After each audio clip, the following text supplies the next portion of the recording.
Just now we have discussed muscular force. It is one of the contact forces. Now we are going to talk about another important contact force, that is friction. Okay. So first we are going to understand friction. What is friction? See, I explain with this example. So this is our writing pad, right? So here I have a duster. I placed on it. Now it is at rest. Now I am going to apply some force on this duster. Okay, I push this. When I am going to push this one. When I am going to push this, you see, this duster travels certain distance and come to rest. You see again. Yes. Once again you see. So why this duster not able to move continuously? What is the reason? Why does it come to rest? Which force acting on it? Which force bring this duster which is in motion? Okay, duster is in motion and that force bring this duster into rest. So which force bring this duster into rest? What is that? I'll explain now.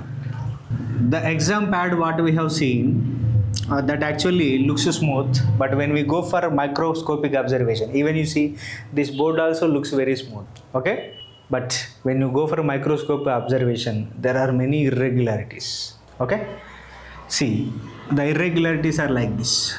So the surface of the pad,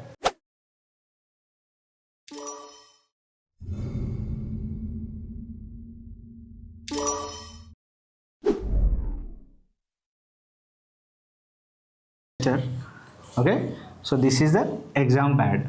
When I apply the force, so this duster moving this direction, but it won't move continuously. What is the reason for that? The irregularities when these two surfaces are in contact, surface of the duster and surface of the exam pad, both are in contact. When those two surfaces are in contact, what happens? The interlocking of these irregularities taking place. So irregularities of the first body, irregularities of the second body, they are interlocking each other. So interlocking in the sense like this. So irregularities of the first body, irregularities of the second body interlock like this. Okay, then friction results. That interlocking of irregularities causes friction. So what causes friction? Every body has irregularities. When one body is moving over the surface of other body, the interlocking of the two surfaces, okay, the irregularities of the two surfaces interlock.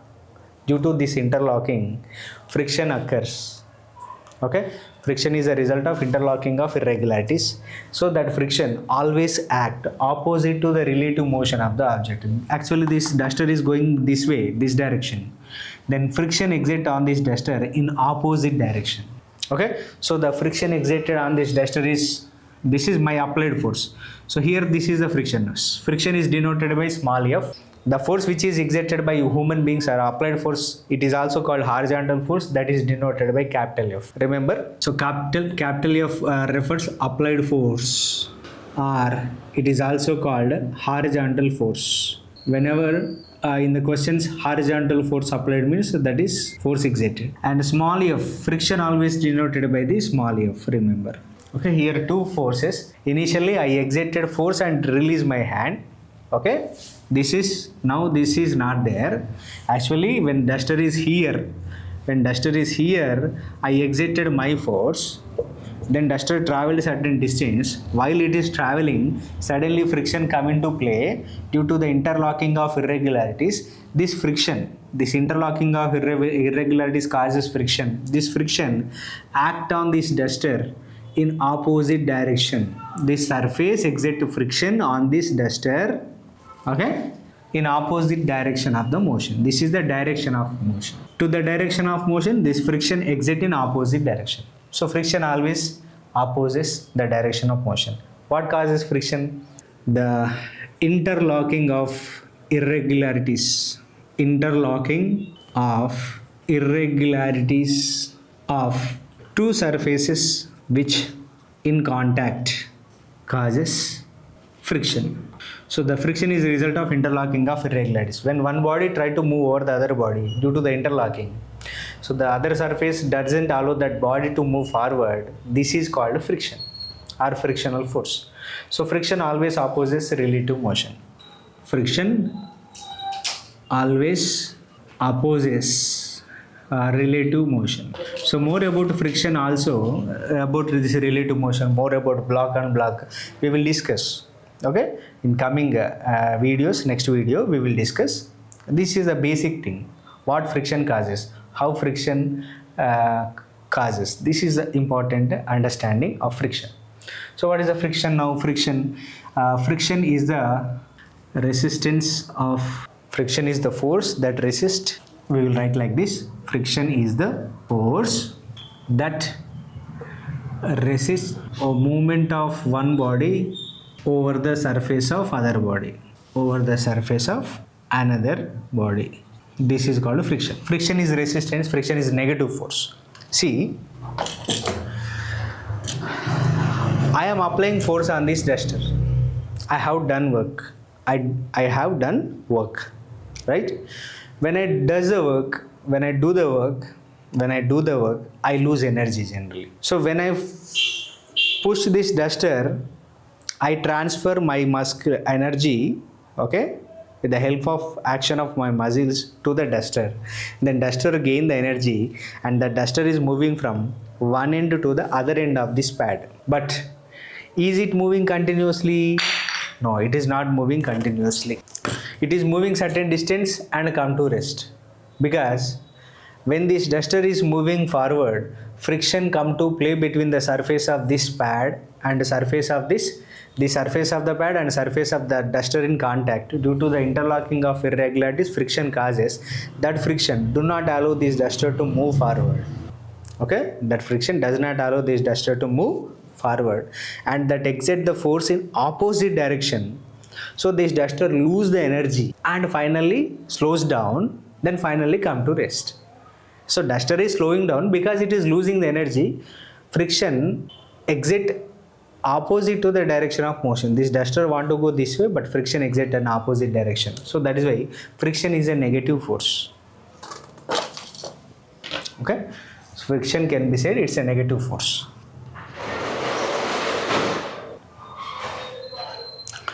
Can we discuss some other examples related to this friction? So before going to discuss this, first you note down the definition of the friction and what causes friction. So these things you note down.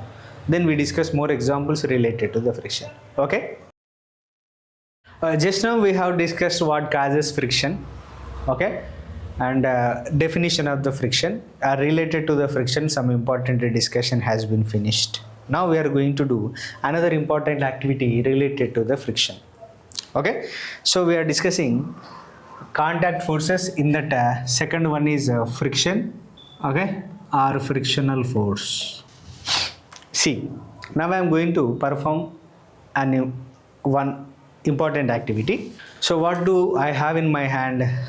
This is the duster. So this is a mark, okay, this is a ink box, okay, which we used to fill in the markers, right? That both I kept at edge of this pad, one edge of this pad, one end of the pad. Now I am going to tilt this pad. Pad is actually in horizontal position. Now I am going to tilt this pad this way. Okay, this is horizontal, this is vertical. So okay, now I am going to slant, keep the pad slant slowly. When I am tilting the pad, duster and this ink box, both, which slides first and which falls down first, that you have to observe. Then I will explain why both. Okay, after completion of this activity I explain that. Okay, so are you observing this both? Right, now you see I'm going to tilt the pad. When I start tilting the pad, now ink box already started sliding half the way and finally falls. Even ink box is fall down, but this duster doesn't start its motion also. Yes or no? What is the reason for this?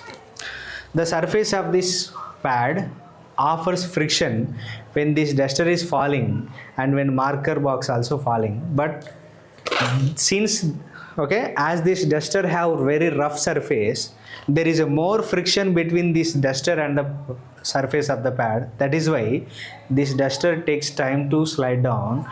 Since as this surface of this marker has smooth, okay, so this marker surface ink box surface is very smooth comparatively this one, so it slides first. So it has smooth surface, so it experiences less friction by the exam pad. It has a rough surface, so it experiences more friction by the exam pad. This exam pad actually exerts the same amount of frictional force on this because it has same surface, but these both are not experiencing the same force because they have differences in the smoothness and roughness or nature of the surface. So what is the nature of this duster? Rough. What is the nature of this ink box? Comparatively duster, it is smoother. I'm not telling it is ideal smoother. Comparatively duster, it is smoother. That is why it experiences less friction, then slides first. It experiences more friction, it does not fall. I hope you understand that. Okay, so from this small activity, what we can understand? We understand this. Smooth surfaces offer more friction. Smooth surfaces offer more friction. Smooth surfaces offer less friction. Smooth surfaces offer less friction, and rough surfaces offer more friction. Rough surfaces offer more friction. More about the friction we discuss in the next topic, because once the first chapter finished, our second chapter is friction. So in that we discuss in detail types of friction, okay, and how to reduce the friction, how to increase the friction, where is necessity of increasing the friction, where it is necessity of decreasing the friction. All these things we discuss, okay, in that lesson. So this is important thing. So regarding this, shall we discuss our daily life examples? Some daily life examples. For example,